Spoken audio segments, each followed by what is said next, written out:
Magandang araw sa inyo. Aring at panibagong araw at panibagong lakad na naman na rin ating pagsasamahan. Tara at ako nyo samahan din sa tabing expressway. At ito nga po, at tayo nag-umpisa na nga mamulot din ng mga basura. Ito nga po pala medyo maaga pa, kaya hindi pa po masyado mainit. Kaya ang ating pong lakad dito ay medyo malamig-lamig pa. At ito nga po, patuloy naman po tayo sa ating paglalakad at pamumulot ng mga basura, At ito nga po, at maya nga po tayo nakalayo-layo na. Pagka ganito nga po palang panahon na tagtuyo, kitang kita po yung mga basura, kaya medyo marami tayong napupulot ng mga basura. At ito nga po, at kanya po tinusok itong kahan ng sigarilyo. Ako po ay nagulat dahil may nakasingit po dito na pera, At yan nga po, akin nga po yung kinuha at akin tinignan kung magkano po yan.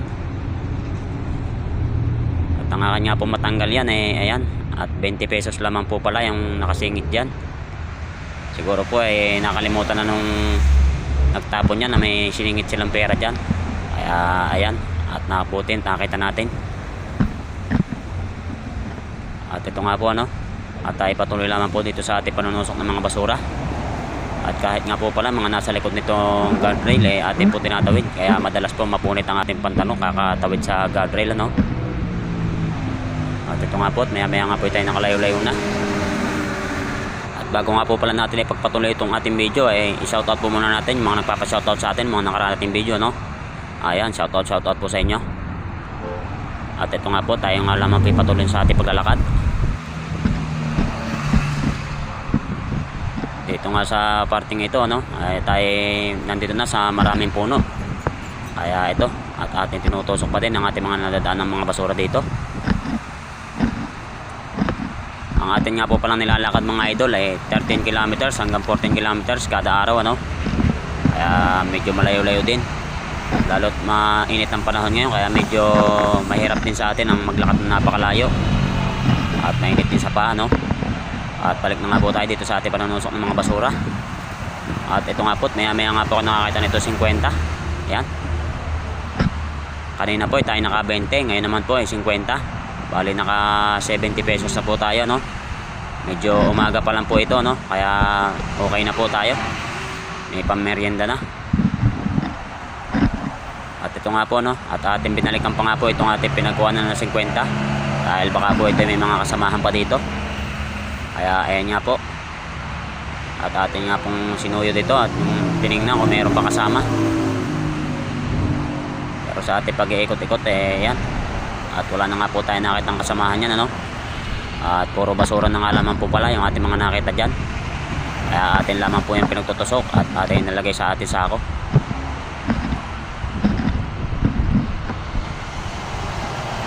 At tayo nga lamang pipatuloy sa ating panunusok ng mga basura. At ito nga po, nung tayo nakalayo-layo na, medyo mainit na po nito. Kahit ang oras pa lamang po nito ay mag-alas 9 pa lang po ng umaga. Medyo masakit na po sa balat ang init ng araw, Kaya ito, at patuloy na naman po tayo sa ating paglalakad. At ito nga po, nadaanan po natin itong mga kasamahan natin sa grass cutting, Yan.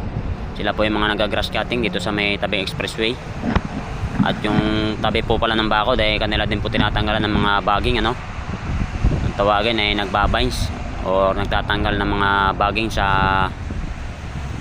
bakod. Yan. Shoutout sa inyo mga kasama natin sa grass cutting dyan. Yan, mga masisipag nating grass cutting. At ito nga po, dahil nga po dito ay bagong grass cutting, kaya medyo labas na labas po yung mga basura. Kaya atin lamang po yung pinagtutusok. At habang sila po ay busy sa kanilang pag grass cutting, at ito, at ay busy din dito sa ating panunusok ng mga basura.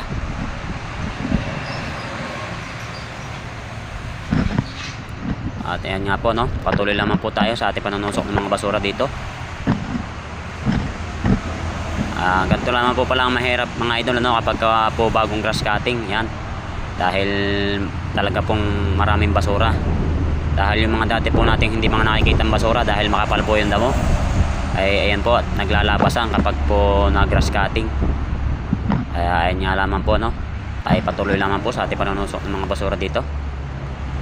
At ito nga po pala sa parting ito, nung nakaraling ko pa po ito nasunog, itong damuhan dito, no. Ayan, atin lamang po pinupulutan yan. Atin po pinupulutan ng mga basura.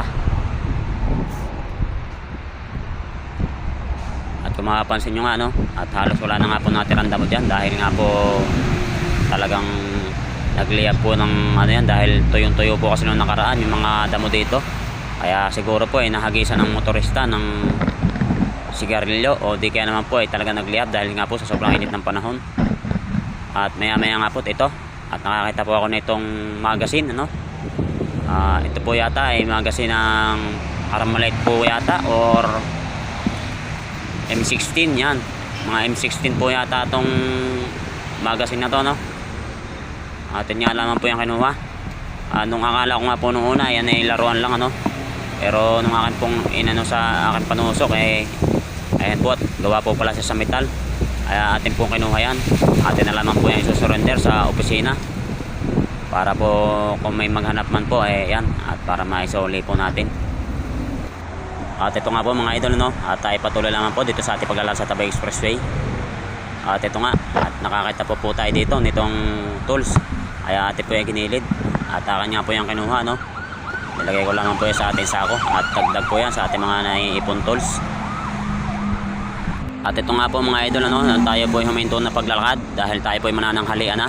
Ito po yung ating mga napulot simula kaninang umaga hanggang ngayong tanghali. Ayan, 2 tools po at saka 70 pesos at saka mga barya, no.